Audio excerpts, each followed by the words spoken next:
Oke, di sini saya Zabinawantri Hanita Putri dengan NIM 2604012014-0202 akan menjelaskan mengenai materi dari Praktikum Sistem Informasi Geografi. Jadi pada modul pertama ini menjelaskan mengenai pengenalan penginderaan jauh. Jadi apa sih itu penginderaan jauh? Penginderaan jauh ini merupakan suatu ilmu atau seni untuk memperoleh informasi mengenai objek, daerah, atau gejala dengan menggunakan alat tanpa kontak langsung terhadap objek, daerah, atau gejala yang telah dikaji.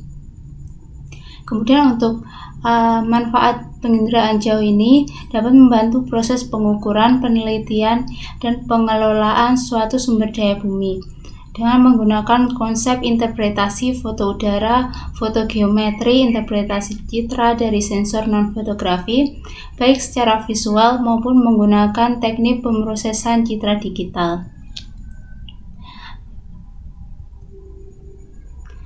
Jadi untuk basis datanya ini sendiri dalam sistem informasi geografi terdapat dua basis data. Yang pertama adalah data spasial yang dapat diidentifikasi secara langsung di lapangan. Jadi data spasial ini diidentifikasinya langsung di lapangan dan biasanya berkaitan dengan data di permukaan maupun di dalam bumi. Ditentukan oleh besaran lintang dan bujur atau sistem koordinat lain. Sementara untuk non-spasial, data ini melengkapi data dari spasial. Kemudian untuk isinya berisi keterangan kenampakan data secara statistik, numerik maupun deskriptif dengan tampilan tabular, diagram maupun tekstual. Jadi dalam penginderaan jauh ini menggunakan software yaitu ArcGIS, dan software ini merupakan salah satu software yang dikeluarkan oleh Environmental System Research Institute dan terdiri dari ArcMap, ArcView, ArcScan, dan ArcCatalog. Kemudian pada ArcGIS ini sendiri juga memiliki kelebihan, yaitu ArcGIS memiliki sistem susunan yang lengkap serta menyediakan fasilitas pendukung dari fungsi dalam aplikasinya yang digunakan untuk mendukung berbagai keperluan terutama dalam penerapan sistem informasi geografis. Kemudian ArcGIS ini juga memiliki beberapa kemudahan yang dapat digunakan pengguna terutama dalam proses pemetaan, seperti dalam mengkonversi peta, yaitu peta analog menjadi peta digital. Kemudian dalam segi proses input data yang dapat dilakukan melalui banyak jenis data, serta dengan menggunakan ArcGIS ini kita dapat memodifikasi peta yang ingin dibuat, serta kita juga dapat memodifikasi tampilan dari peta. Namun di samping itu ArcGIS ini sendiri juga memiliki kekurangan, yaitu dalam segi biaya, karena dengan ArcGIS ini kan software, jadi kita harus memiliki device yang mendukung untuk pengaplikasian dari ArcGIS. Jadi dalam pembuatan peta ini kita harus memiliki perangkat elektronik seperti laptop ataupun komputer. Selain itu juga terdapat aplikasi lain yang digunakan, yaitu Google Earth Pro. Google Earth Pro ini merupakan sebuah layanan geographical information system yang menyediakan informasi mengenai peta serta seluk-beluk dari peta. Kemudian untuk kelebihan dari Google Earth Pro ini dapat menyediakan citra dengan resolusi spasial yang tinggi. Kemudian data yang didapatkan dari Google Earth Pro ini sendiri juga tergolong up to date serta dapat diakses dengan gratis. Kemudian jenis citra satelit. Jadi jenis citra satelit ini terdapat dua, yaitu Sentinel-1 dan Sentinel-2. Untuk Sentinel-1 ini memiliki sensor radar C-band dengan polarisasi tunggal dan polarisasi ganda. Resolusi temporal dari Sentinel-1A adalah 12 hari dengan 4 jenis akuisisi. Kemudian di sisi lain selain terdapat Sentinel-1A juga terdapat Sentinel-1B. Dan apabila Sentinel-1A dan Sentinel-1B ini digabungkan, maka resolusi temporalnya bisa mencapai 6 hari. Kemudian yang kedua adalah Sentinel-2. Sentinel-2 ini merupakan resolusi 10 meter dengan jumlah kanal terdapat 13 band. Untuk Sentinel-2 ini biasanya dimanfaatkan untuk monitoring tutupan lahan, pengamatan wilayah perairan seperti danau atau waduk, kemudian juga dapat digunakan untuk monitoring hutan, pantai, hasil pertanian, karbon, serta kita juga dapat menganalisa klorofil. Kemudian terdapat composite band. Jadi composite band ini merupakan citra yang biasanya digunakan untuk mempertajam objek, sehingga kita dapat dengan mudah mengklasifikasikan. Composite band ini digunakan karena adanya keterbatasan mata yang kurang mampu dalam membedakan gradasi warna, sehingga dengan adanya composite band dapat diharapkan mempermudah pengguna dalam mengklasifikasikan serta memahami setiap bagian yang ada pada peta. Kemudian yang kedua, modul 2 mengenai registrasi, digitasi, dan klip. Jadi di modul 2 ini terdapat proyeksi peta. Sebelumnya kita juga harus tahu apa sih itu proyeksi peta. Jadi proyeksi peta ini merupakan suatu sistem pemindahan dari bentuk permukaan yang lengkung atau bulat pada suatu bidang datar. Kemudian pada saat kita melakukan proyeksi peta, kita juga harus memperhatikan ketentuan proyeksi peta ini sendiri. Jadi dalam proyeksi peta kita harus memperhatikan bentuk, luas, jarak, dan arah. Dalam bentuk, pada saat kita memproyeksikan peta, bentuk yang diubah harus tetap. Kemudian luas permukaan yang akan diubah juga harus tetap. Kemudian berdasarkan jarak antara satu titik dengan titik lain di atas permukaan yang diubah juga harus tetap. Dan sebuah peta yang diubah tidak boleh memiliki penyimpangan arah. Kemudian terdapat registrasi peta. Registrasi peta ini sendiri merupakan suatu cara untuk menyamakan koordinat peta baik hasil scan dari peta rupa bumi maupun peta satelit dengan koordinat bumi sebenarnya. Kemudian registrasi peta ini juga memiliki tujuan untuk mempromosikan peta atau citra sesuai dengan posisi bumi sehingga dapat digunakan dalam proses analisis. Kemudian sistem referensi suatu peta dapat dibedakan atas beberapa karakteristik seperti georeferencing, kemudian juga terdapat koreksi geometrik dan rektifikasi. Pada saat kita melakukan registrasi peta, kita juga bisa melakukannya pada software seperti ArcView, kemudian kita juga bisa melakukannya pada software ArcGIS, MapInfo, maupun Global Mapper. Kemudian terdapat digitasi peta. Jadi untuk digitasi peta ini merupakan suatu usaha yang digunakan untuk menggambarkan kondisi bumi ke dalam bidang datar, salah satunya adalah ke dalam komputer. Dan digitasi peta ini dilakukan dengan mengubah data peta hard copy menjadi soft copy. Di samping kita akan mendigitasi peta, kita juga harus memperhatikan ketentuannya. Jadi untuk ketentuannya, datum harus horizontal, kemudian harus ada kesesuaian nama file unsur sesuai dengan objek yang akan diplotting. Dan yang ketiga, penarikan garis sesuai dengan kenampakan citra. Kemudian terdapat jenis dari digitasi peta.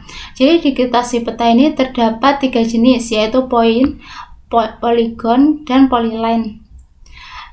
Untuk yang pertama adalah point atau titik yang digunakan untuk menggambarkan suatu objek dengan suatu pusat seperti kota, kemudian juga fasilitas umum. Kemudian yang kedua adalah polygon. Jadi polygon ini menggambarkan objek yang memiliki luasan atau wilayah seperti kota, blok, atau tutupan lahan. Sementara untuk polyline ini digunakan untuk menggambarkan objek dengan bentuk memanjang. Salah satunya adalah seperti jalan, kemudian juga terdapat sungai.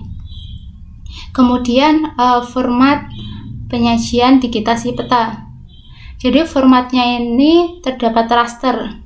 Format raster merupakan penyajian objek dalam bentuk rangkaian sel atau elemen gambar. Kemudian untuk format vektor ini merupakan penyajian dalam bentuk rangkaian koordinat yang disajikan dalam bentuk koordinat dari kedua ujung. Untuk yang selanjutnya adalah clip. Jadi clip ini merupakan proses untuk memotong fitur data sesuai cakupan yang telah ditentukan. Dan untuk clip ini sendiri digunakan untuk memotong peta dengan bentuk potongan yang didasarkan pada bentuk objek dari peta yang lainnya. Selain itu, clip ini juga memiliki fungsi untuk menampilkan fokus objek terhadap peta dasar yang lebih besar. Untuk selanjutnya adalah modul 3. Jadi pada modul 3 ini mengenai interpolasi kriging pada pemetaan klorofil A dan suhu permukaan laut. Jadi terdapat proses interpolasi. Untuk proses interpolasi ini sendiri merupakan suatu proses yang digunakan untuk mengisi kekosongan data dengan metode tertentu dari suatu kumpulan data untuk menghasilkan sebaran yang kontinu. Dalam interpolasi spasial terdapat dua asumsi, yaitu berupa atribut data yang bersifat kontinu pada suatu ruang atau space, kemudian atribut yang saling berhubungan atau dependence. Kemudian di dalam metode interpolasi ini sendiri terdapat metode kriging yang merupakan penggunaan kombinasi linier yang memperkirakan nilai di antara sampel data. Asumsi dari metode kriging ini sendiri adalah jarak dan orientasi antara sampel data menunjukkan adanya korelasi spasial.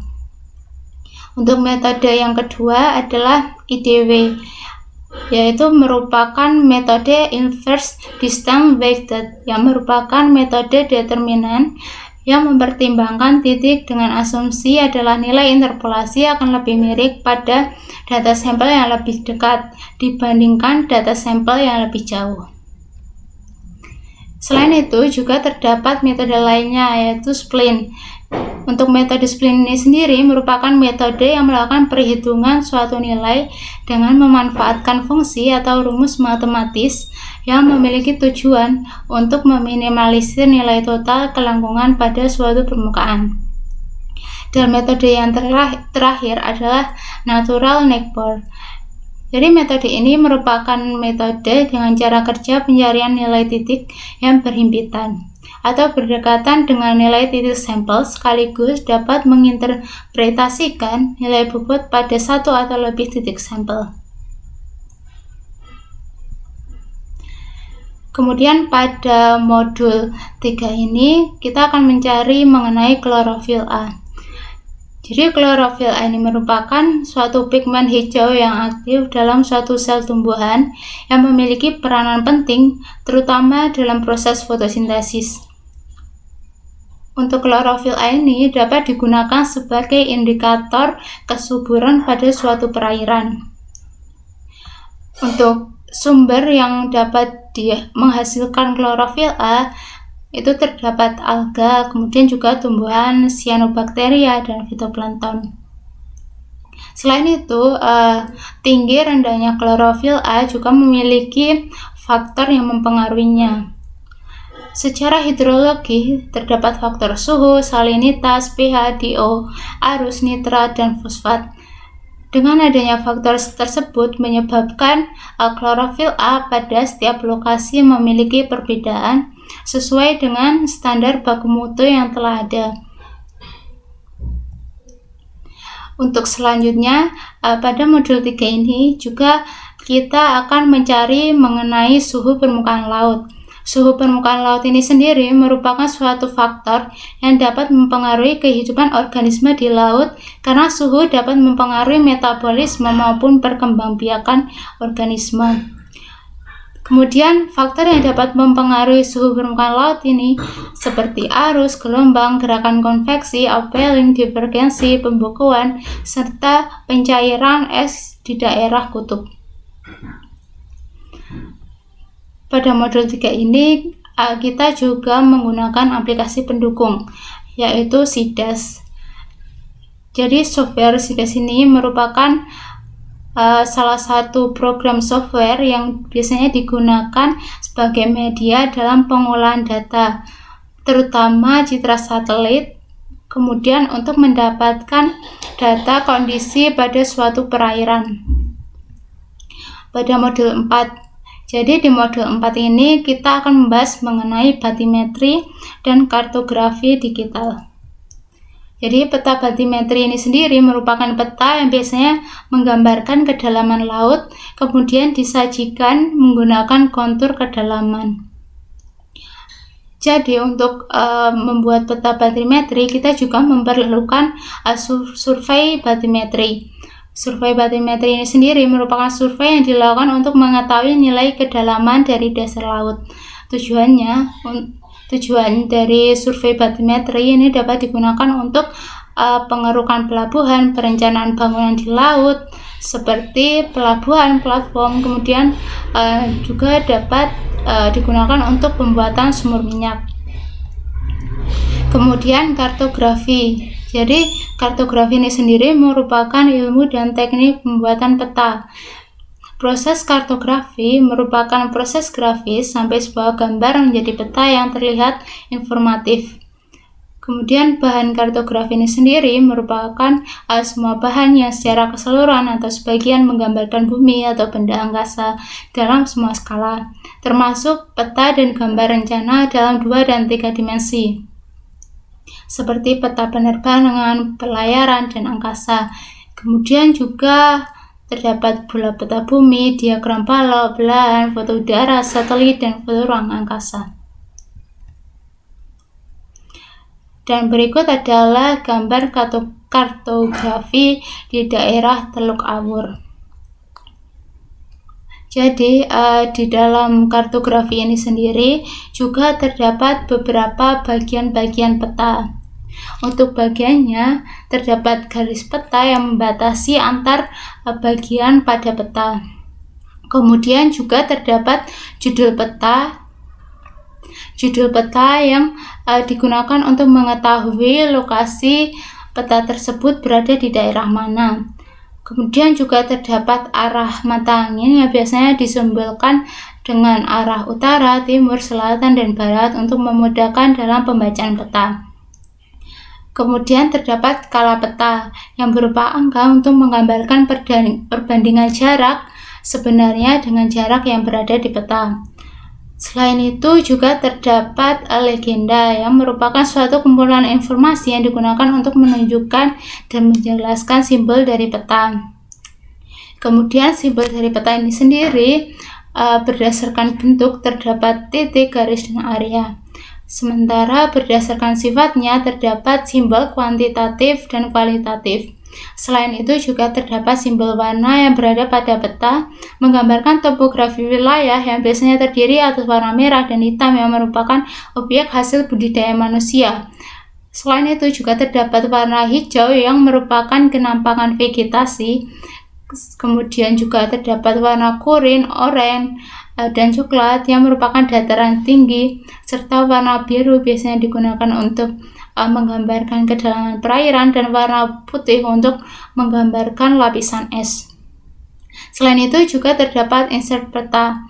Insert peta ini dapat menunjukkan daerah peta yang dipetakan, kemudian dilakukan pembesaran pada daerah lokasi peta. Selain itu terdapat lettering yang merupakan tulisan yang biasanya digunakan untuk mempermudah maksud dari simbol peta ini sendiri. Kemudian terdapat garis astronomi yang menunjukkan letak dari suatu wilayah peta. Selain itu pada bagian bawah juga terdapat sumber peta ini. Selain itu juga pada peta Biasanya juga terdapat sumber dan tahun pembuatan untuk menunjukkan kevalidan serta waktu peta dibuat dan lembaga yang membuatnya. Kemudian terdapat pemetaan digital. Pemetaan digital ini merupakan suatu proses pekerjaan pembuatan peta dalam format digital yang dapat disimpan dan dicetak sesuai keinginan pembuatnya, baik dalam jumlah atau skala peta yang dihasilkan. Demikian pemaparan materi yang dapat saya sampaikan mengenai segala materi dalam praktikum sistem informasi dan geografis. Terima kasih.